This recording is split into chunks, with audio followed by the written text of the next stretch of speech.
എല്ലാവർക്കും ഒരുപാട് സ്നേഹത്തോടെ സ്വാഗതം.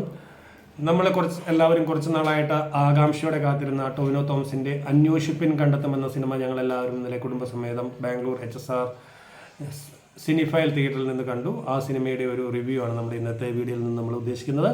അന്നേരം എല്ലാവർക്കും ഒരുപാട് സ്നേഹത്തോടെ വീണ്ടും സ്വാഗതം ഇൻസൈറ്റ് വിത്ത് ബിനോജ് നമ്മുടെ ചാനലിലേക്ക്.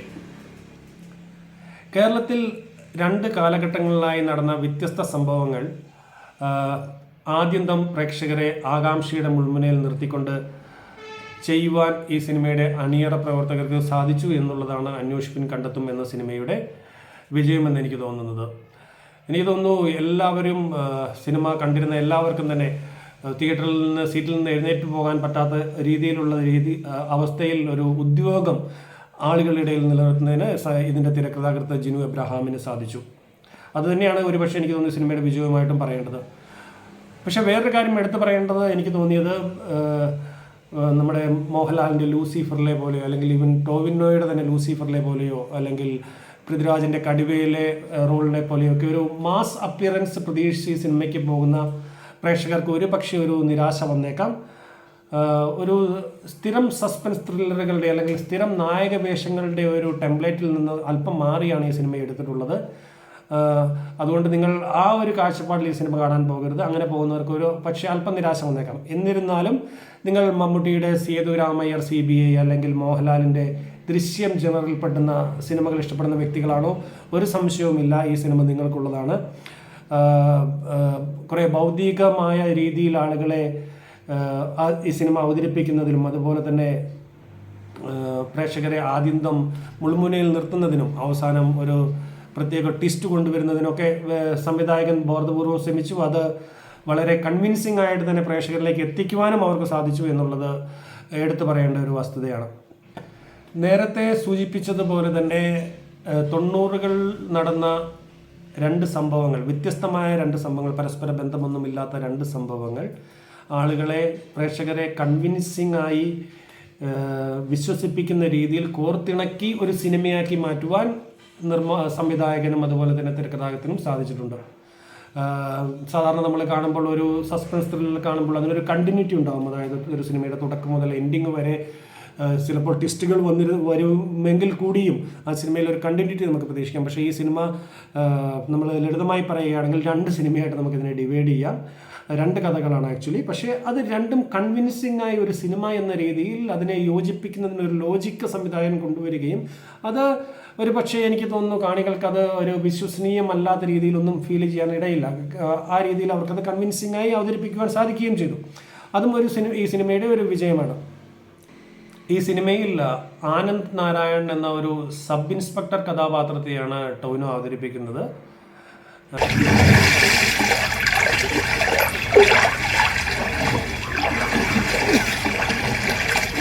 സ്വാഭാവികമായിട്ട് നായകനെ പറ്റി പറയുമ്പോൾ ആദർശനത്തിന് വേണ്ടി ഒപ്പം നിൽക്കുന്ന നായകൻ, അന്നേരം അതിനെപ്പറ്റി നമ്മൾ കൂടുതൽ പറയേണ്ട കാര്യമൊന്നുമില്ല.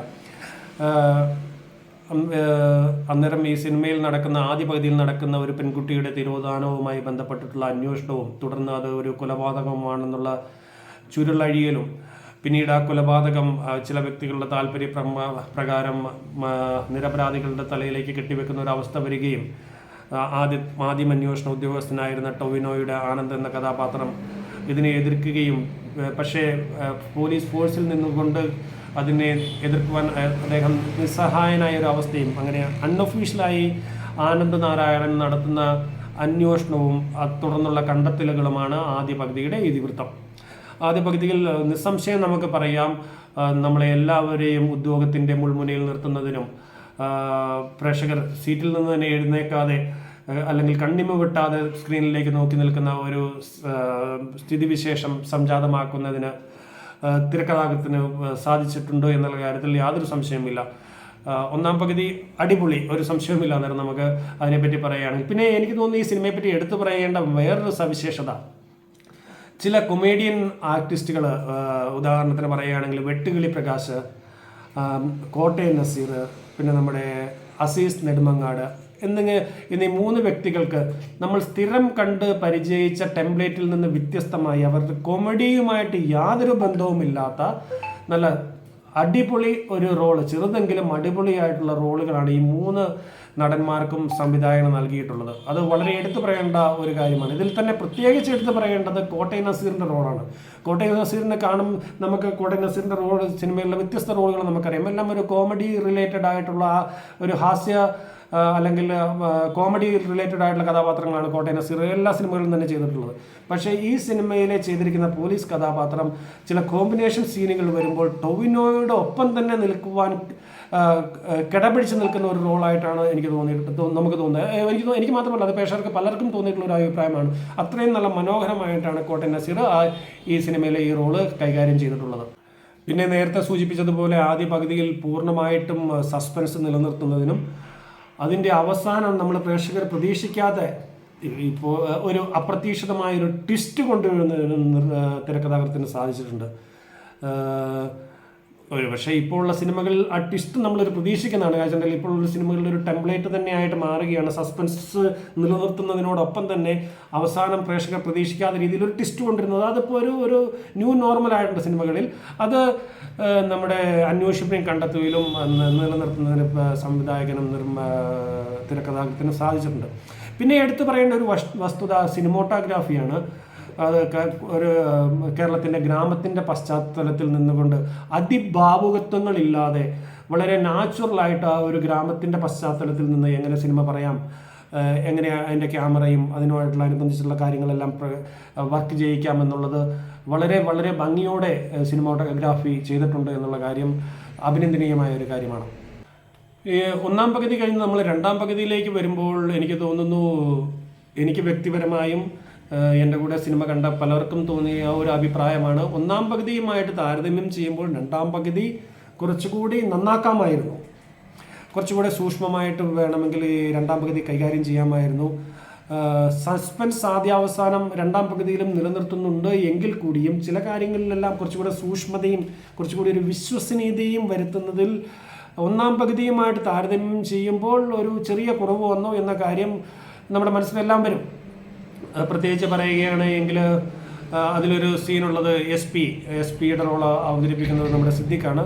സിദ്ദിഖിന് വളരെ ചെറിയ റോളേ ഉള്ളൂ. സിദ്ദിഖിനെ ഇപ്പോൾ എടുത്തു പറയേണ്ടതായ രീതിയിലുള്ള ഒരു പെർഫോമൻസ് സിദ്ദിഖിൻ്റെ ഈ സിനിമയിൽ നമ്മൾ മറ്റുള്ള സിനിമയുമായിട്ട് താരതമ്യം ചെയ്യുമ്പോൾ ഉണ്ടെന്ന് തോന്നുന്നില്ല. പക്ഷേ എന്നാലും സിദ്ദിഖിനുള്ള ചെറിയ റോൾ സിദ്ദിഖ് വളരെയേറെ മനോഹരമായി ചെയ്തിട്ടുണ്ട്. എങ്കിലും ആ സിനിമയിൽ നടക്കുന്ന ഒരു സംഭവത്തിൽ ഒരു വ്യക്തി തൂങ്ങി മരിക്കുകയും അന്നേരം ആ വ്യക്തിയുടെ മൃതദേഹം ഇറക്കുകയും ആ മൃതദേഹത്തിൻ്റെ പോക്കറ്റിൽ നിന്നുള്ള എഴുത്ത് അദ്ദേഹം എഴുതി വെച്ച എഴുത്ത് എടുക്കുകയൊക്കെ ചെയ്യുന്നൊരു സീനുണ്ട്. അത് കാണിക്കുന്നത് സിനിമയിൽ കാണിക്കുന്നത് മൃതദേഹം ഇറക്കാൻ SP കൂടി മൃതദേഹത്തിൽ പിടിച്ചു ഇറക്കുന്നു, പോക്കറ്റിൽ നിന്ന് ലെറ്റർ എടുക്കുന്നു. ആ കാര്യങ്ങളിലൊക്കെ ഒരു വിശ്വസനീയതയുടെ കുറവുണ്ട്. നമുക്ക് ചിന്തിച്ചാൽ തന്നെ അറിയാവുന്ന കാര്യമാണ് സ്വാഭാവികമായിട്ട്. അന്നേരം അതൊരു സ്വാഭാവികമായിട്ടും ഒരു SP അങ്ങനെ മൃതദേഹം ഇറക്കുന്നതിൽ നേരിട്ട് പിടിക്കുകയൊന്നും ചെയ്യില്ല പിന്നെ ഒരു സാധാരണ സാഹചര്യത്തിൽ. അന്നേരം ഇങ്ങനെയുള്ള ചെറിയ ചെറിയ കാര്യങ്ങളിൽ കുറച്ചുകൂടി ഒരു സൂക്ഷ്മത വരുത്തുന്നതിന് സംവിധായകനും അതുപോലെ തന്നെ തിരക്കഥാകൃത്തിനും ശ്രദ്ധിക്കാമായിരുന്നു. എന്നിരുന്നാൽ കൂടിയും ഞാൻ നേരത്തെ സൂചിപ്പിച്ചതുപോലെ അവസാനം സസ്പെൻസ് നിലനിർത്തുന്നതിലും അവസാനം വീണ്ടും ഒരു ട്വിസ്റ്റ് കൊണ്ടുവരുന്നതിലും രണ്ടാം പകുതിയിലും സംവിധായകനും അതുപോലെ തന്നെ തിരക്കഥാകൃത്തിനും സാധിച്ചിട്ടുണ്ട്. ആ കാര്യത്തിൽ ഒരു സംശയമില്ല.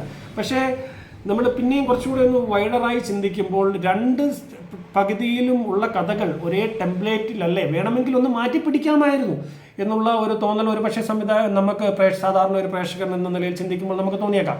ഒരേ ആദ്യ സിനിമയുടെ ഒരേ ആദ്യ പകുതിയിൽ കാണുന്ന പെൺകുട്ടിയുടെ തിരോധാനവും കൊലപാതകവും കണ്ടുപിടിക്കലും രണ്ടാം പകുതിയിലും വരുന്നതും വ്യത്യസ്ത കഥകളാണ് എങ്കിൽ കൂടിയും അവിടെയും ഒരു പെൺകുട്ടിയുടെ കൊലപാതകവും അതിൻ്റെ കണ്ടുപിടിക്കലും അതുമായിട്ട് ബന്ധപ്പെട്ടുള്ള അന്വേഷണങ്ങളും കാര്യങ്ങളൊക്കെയാണ്. പക്ഷേ രണ്ടാം പകുതിയിൽ നമ്മൾ വ്യത്യസ്തമായി കാണുന്ന ഒരു കാര്യം കുറേ വർഷങ്ങൾക്ക് പുറകിലേക്ക് പോയി നടത്തുന്ന ഒരു അന്വേഷണമാണ്. അങ്ങനെ ഒരു വ്യത്യസ്തത രണ്ടാം പകുതിയിലുണ്ട്. എന്നിരുന്നാൽ കൂടിയും ഓവറോൾ നമ്മൾ ചിന്തിക്കുമ്പോൾ രണ്ടും ഒരേ ഒരു ഒരേ കഥാതന്തുവിലൂടെ പോകുന്ന രീതിയിലാണ് രണ്ട് പകുതിയുടെയും ഒരു എസൻസ്, ഒരു സാരാംശമെന്ന് നമുക്ക് തോന്നും. പക്ഷേ ചുരുക്കി പറയുകയാണെങ്കിൽ തീർച്ചയായിട്ടും തിയേറ്ററിൽ പോയിരുന്ന് കാണേണ്ട സിനിമയാണ്. കുട്ടികൾക്കും മുതിർന്നവർക്കും ഒരുപോലെ ഇഷ്ടപ്പെടുന്ന ഒരു സിനിമ. ആകാംക്ഷയുടെ മുൾമുനയിൽ നമ്മളെ തുടർച്ചയായി നിർത്തുന്ന, ഒട്ടും ബോറടിപ്പിക്കാതെ നമ്മുടെ കൊടുത്ത പൈസ മുതലാക്കാൻ നമുക്ക് സാധിക്കുന്ന, തിയേറ്ററിൽ നിന്ന് പൂർണ്ണമായിട്ട് നമുക്ക് എൻജോയ് ചെയ്യാൻ സാധിക്കുന്ന ഒരു സിനിമയാണ് അന്വേഷിപ്പിൻ കണ്ടെത്തും.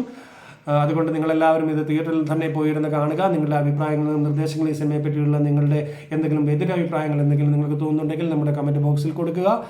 അതുകൊണ്ട് ഈ ശനിയും ഞായറും നിങ്ങൾക്ക് സാധിക്കുമെങ്കിൽ ഈ തിയേറ്ററിൽ പോയിട്ട് സിനിമ കാണുക. അന്നേരം എല്ലാവർക്കും മനോഹരമായൊരു വാരാന്ത്യം ആശംസിക്കുന്നു. അതുപോലെ തന്നെ ഹാപ്പി മൂവിങ് ഓഫ് അന്വേഷിപ്പിൻ കണ്ടെത്തും.